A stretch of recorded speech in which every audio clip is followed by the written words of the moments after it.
জ্যোতি বসু প্রাণ দিবস উপলক্ষে এক সাংস্কৃতিক অনুষ্ঠানে উপস্থিত ছিলেন সিপিআইএম নেতা Biman Basu. New town সুলঙ্গুড়ি colony সিপিএমের পক্ষ থেকে জ্যোতি বসু প্রাণ দিবস আয়োজিত করা হয়েছিল। এই সাংস্কৃতিক 3 দিন ব্যাপী বিশেষ সাংস্কৃতিক অনুষ্ঠান চলে। আজ তার শেষ দিন ছিল।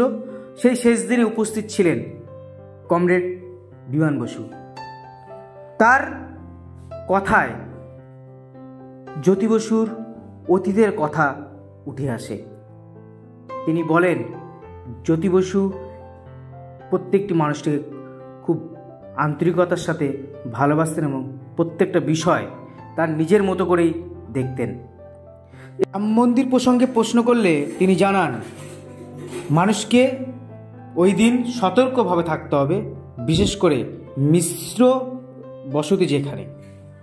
রাজারহাট নিউ টাউনের নাম যে জ্যোতি বসু নগর, এই প্রশ্ন করা হলেই তিনি বলেন, নাম তো জ্যোতি বসু নগরই ছিল, কিন্তু সেই সরকার সেই নামটি পরিবর্তন করেছেন। প্রয়োজনে কঠোর থেকে কঠোর আন্দোলনে নামতে হবে বলে জানান বিমান বসু মহাশয়। পুরো রিপোর্ট নিউজ অন। এখন এই জায়গাটার নাম তো অনেকদিন আগেই জ্যোতি বসু নগর হওয়া উচিত ছিল।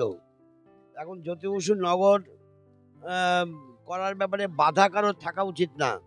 যেরকম সল্ট লেক যখন শুরু হয় কাজটা 1954-55 সাল থেকে, তখন বিধান রায় কাজটা করেছেন সল্ট লেকটা তৈরি করার ক্ষেত্রে।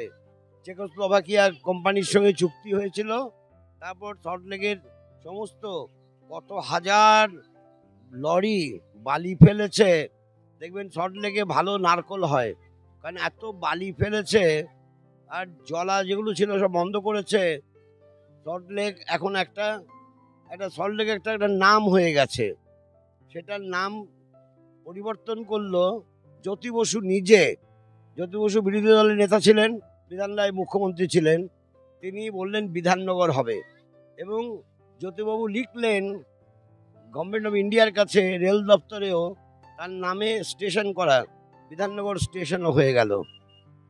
এখন এখানে নিউ টাউনের গড়ে তোলার ক্ষেত্রে এটা ঠিকই, নিউ টাউন গড়ে তুলেছে হাউজিং মিনিস্টার হিসেবেতে কমরেড গৌতম দেব, কিন্তু জ্যোতি বসু সঙ্গে প্রতি পদে সে থেকেছে।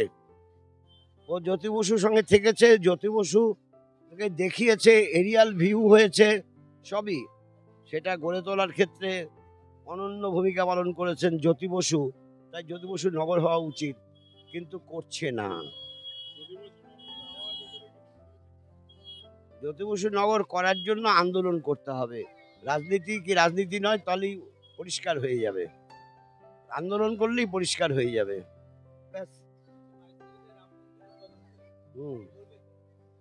একটা কথাই বলবো, বামফ্রন্ট সভা করেছি আমরা বলেছি, মিশ্র বসতি এলাকায়, মিশ্র জনবসতি এলাকায় সজাগ সতর্ক থাকতে হবে, যাতে দুষ্টু লোকেরা, শয়তানরা কোনো সুবিধা করতে না পারে।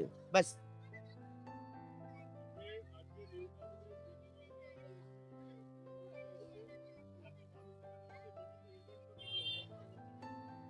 ভালো লাগলো আমার। মানুষ এখানে শুনলাম আমি, সবই বেশিরভাগ মানুষ হচ্ছে ছিন্নমূল হয়ে ওপার বাংলা থেকে এসছে। তারা নিজেরা সব গড়ে তুলছে। এটা তো নিজেদের বাড়ি ঘর দৌড় সব গড়ে তোলার ক্ষেত্রে নিজেদের মেহনত, নিজেদের চিন্তা, সবটাই তাদেরকে স্বাবলম্বী করতে যেমন সাহায্য করে, আত্মবিশ্বাস বাড়াতে সাহায্য করে। আমার মনে হয় এই অঞ্চলে এখানে সেই আত্মবিশ্বাসটা মানুষের আছে।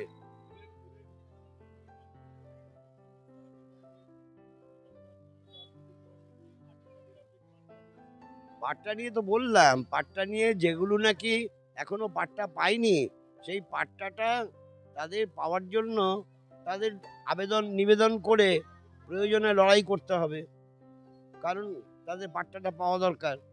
আর যারা 59 সালে এসছে, তারা নাগরিক না হলে পর তাহলে আর নাগরিক কয়জন নাগরিক এটা চিন্তা করতে হইব।